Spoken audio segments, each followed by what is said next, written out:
مرہٹوں کو زیر کر دیا گیا تھا۔ بیجاپور کی سلطنت کو بھی گھٹنے ٹیکنے پر مجبور کر دیا گیا۔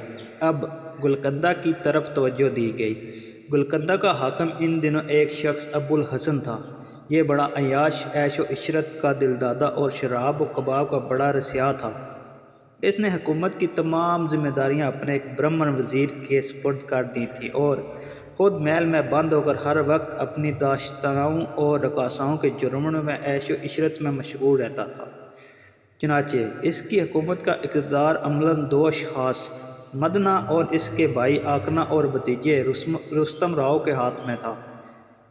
نتیجہ یہ نکلا کہ ان تینوں کی وجہ سے ہر طرف بدعنوانیاں پھیلنے لگیں، اس لیے کہ ابوالحسن کی تو حکومت کی طرف توجہ ہی نہیں تھی۔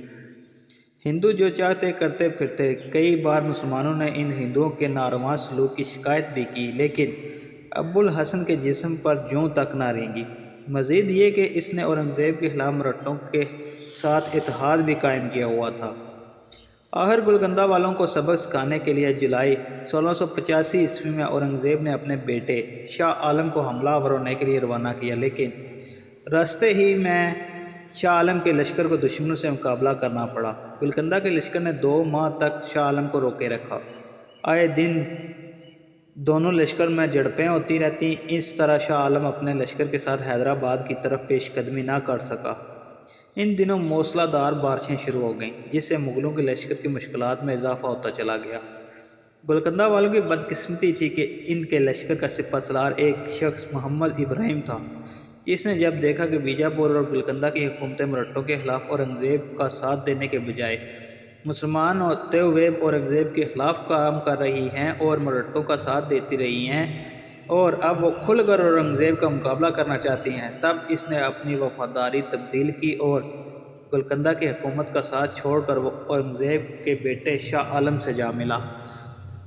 شاہ عالم آگے بڑھا اور 7 فروری 1687 کو اس نے حیدرآباد پر قبضہ کر لیا۔ اس کے بعد گولکنڈہ کے حکمران ابوالحسن پر ضرب لگانے کے لیے پیش قدمی شروع کی گئی۔ اورنگزیب عالمگیر وقت ضائع کیے بغیر ابوالحسن کو اپنے سامنے زیر کرنا چاہتا تھا۔ دوسری طرف ایک اور تبدیلی رونما ہوئی۔ شہزادہ شاہ عالم فطری طور پر ایک نرم دل انسان تھا۔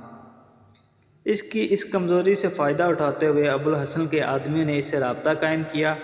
شاہ عالم کو ایک بار کی رقم رشوت میں دینے کا وعدہ کیا گیا اور اس سے یہ التجا کی گئی کہ وہ اپنے باپ اورنگزیب عالمگیر پر دباؤ ڈال کر ابوالحسن کو معافی دلوا دے۔ دوسری طرف اورنگزیب کے مخبر بھی کام کر رہے تھے۔ اس خفیہ کارروائی کی اطلاع انہوں نے اورنگزیب کو کر دی۔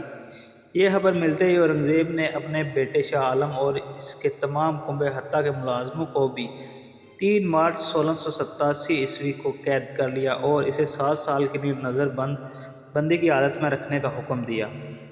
اب اورنگزیب عالمگیر اور اس کے ایک سالار روح اللہ نے زور و شور سے گولکنڈہ والوں پر حملہ آور ہونا شروع کر دیا، لیکن ابھی محاصرہ جاری تھا کہ مغل لشکر میں ارد گرد سے خوراک نہ ملنے کی وجہ سے قحط کے آثار نمودار ہونا شروع ہو گئے۔